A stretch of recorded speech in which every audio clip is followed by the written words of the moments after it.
Hey everybody, welcome back to Sew What Stitcher. Today is a very special episode. I have been waiting forever to get this done and to be able to share it with you. So much of you have expressed interest and support, and for you guys, I am so grateful. If it's your first time here, today is a special video, so it's not going to be my typical floss tube. I will be posting one of those videos either later today or tomorrow, so be on the lookout for that. But today is the long-awaited reveal of the Cross Stitch Diary. So this is, there's a glare on it. It's a very nice cover. I'm going to kind of walk you through this and explain it. On the back of the book, when you purchase it, it tells you that you can come over here and learn more about the book. So I just wanted to be true to tell you guys what everything is in here and let you see it before you order it. So I have created many different workbooks over the years, and I'm a very particular person about what I like to track and keep up with, and I did not see the details of what I wanted in a cross stitch planner or a diary anywhere else, so I thought, why not create my own? So it's a very good quality. It's bound together. Let's see how to show it to you. It's a very good bound book. It's this thick, so let me see, it's probably a ½ inch thick, and I'm going to take you through the book and kind of show you. It's got a really good cover on it. If you get spills on this, it will wipe up great without any kind of damage or anything to the cover. I left this black spot here so that you could take a piece of tape and write the year if you do one for each year or whatever. I really wanted for this to be versatile. This is also going to have a follow-up with a more in-depth calendar a little bit later, but for right now, this is what I was most interested in getting out for my personal use, and so that's what is this. The great news about this particular diary, there's only going to be one place for you to be able to get it. I've expressed in the past that I really want to support my local LNS store, and that is Barefoot Needle Art for Me in Surfside Beach, South Carolina. So this is going to be a shop exclusive to them. You can go over and visit the website for ordering information, and they will get this out to you, or if you're in their shop, you can pick them up there for purchase. That's the only place that you're going to be able to pick these up.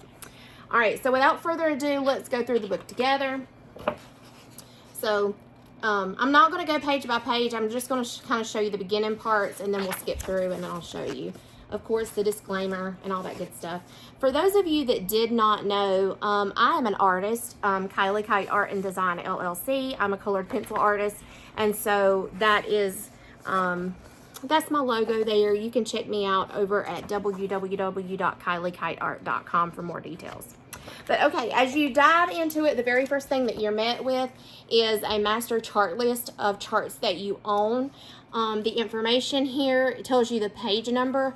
All of these are numbered, so when you start stitching a chart, what you're going to do is come in and put your page number that you can flip to and go find that project. Let me kind of show you. So if you wrote the details for it here, this is on page 27, you would just put number 27 for that particular one. The chart name, the designer, and then a place for you to record if you have the fabric purchased for it and you have the floss for it. This is really good for me because I have a lot of charts, and sometimes I'll pick up the fabric and the thread, sometimes just the fabric, and this is just easy at a glance. Is, let's say a girlfriend says, hey, do you have this pattern, you want to do a sale with me? I can come in and look and say, hey, what have I purchased and what do I still need to get for that chart in order for it to work? So that's why I really like this. I also put information here just to highlight it once you've stitched it. And that way you can look at a glance and see what charts that you own, but you've still not stitched yet. So there is one, this is so hard to do, and hold it up so you guys can see.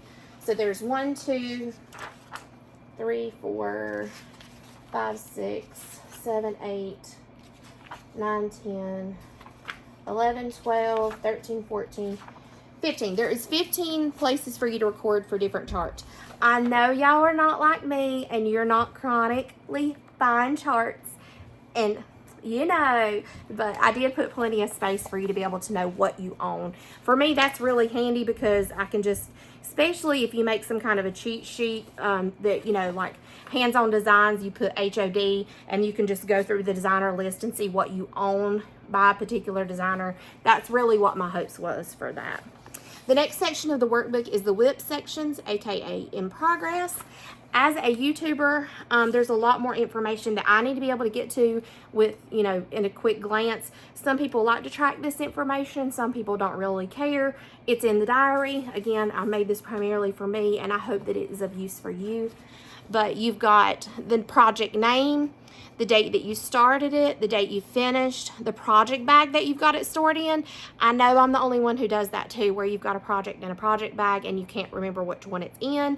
So there's a place for you to record where that goes.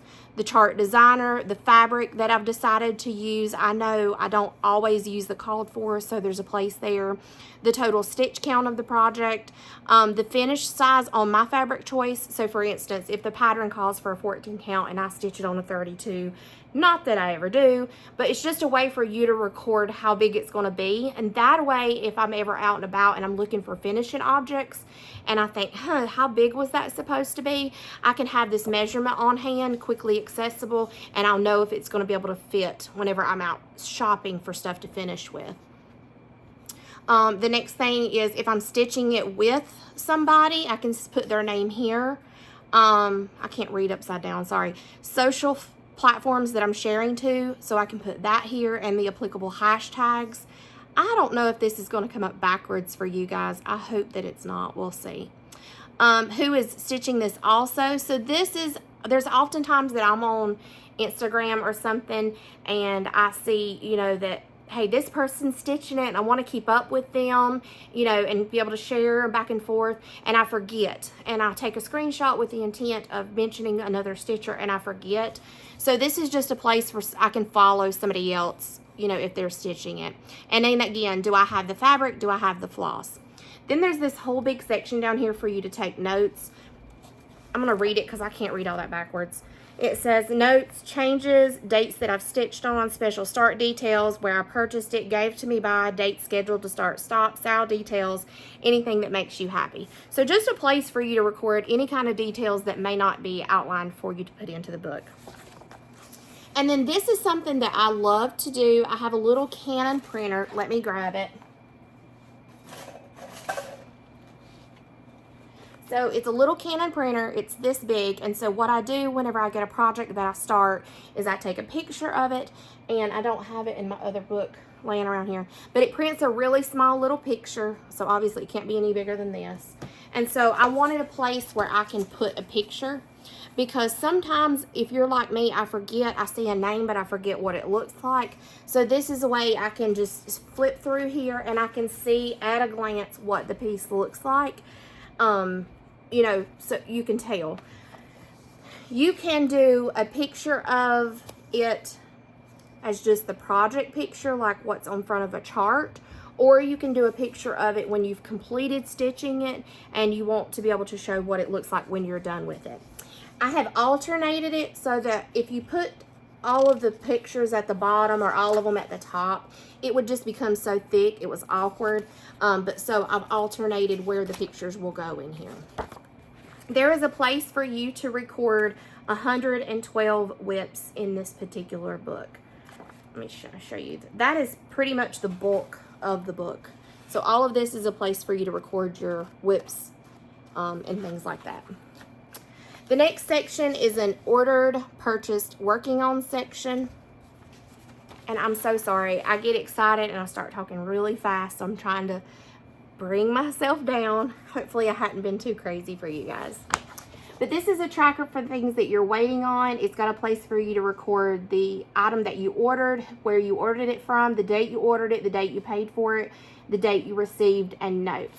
I don't know about you guys, but I'm really bad to buy product or charts or something, and then I'll forget about it, and then it shows up and I'm like, oh wait, or some people I know are more meticulous about that, and they know the dates they've ordered things and it hasn't shipped and things like that. So it was just a really good way to incorporate that, especially if you're buying stuff off of multiple platforms. It can get really confusing. I know I've just bought some stuff off eBay, and then I bought stuff from a local needle workshop for market. It's just a place for you to keep everything together. And there is how many pages of this? So it goes from 134 to 146. So there's a good many pages for you to do that as well. Then there's an upcoming events to remember. This is a really small section, again, because I will be bringing a different book that's more of an in-depth calendar. It's just a 2-page spread. So for example, if I know a date that's coming up for 24 hours of cross stitch in April, I can put a note of that there.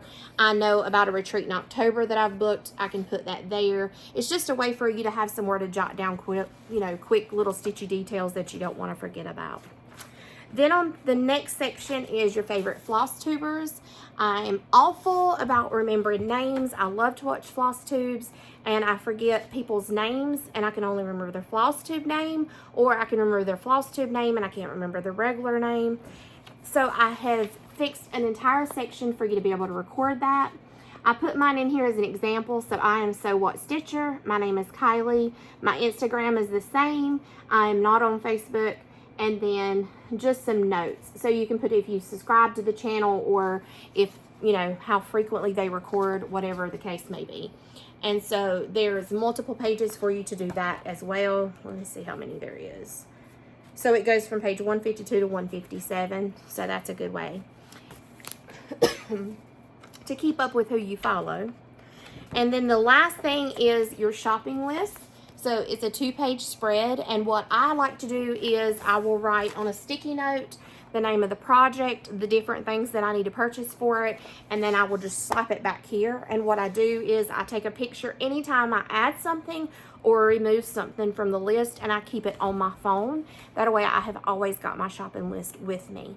The good thing about this book is I'm going to fill mine out. These literally just came today.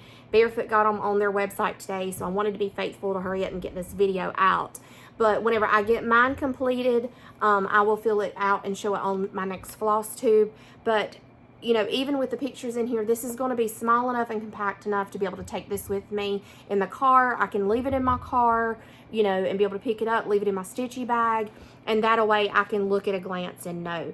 I like to keep things like this for my whips because I don't know about y'all, but I have started stitching on a particular fabric and I think I really don't like it. And I don't think about it until I'm at the stitching store, and then it's too late for me to bring it. So if I keep my details of stuff that I'm working on in here and what I need, what I don't need, I'm hoping that this will really help me to, use my time wisely, use my resources wisely, keeping the list back here of what DMC or, fancy floss I need to pick up, or what count color fabric that I need to get. I really hope that this will just make it, more of a fun experience, because there's nothing more frustrating than running around all over the place hunting something that you can't find.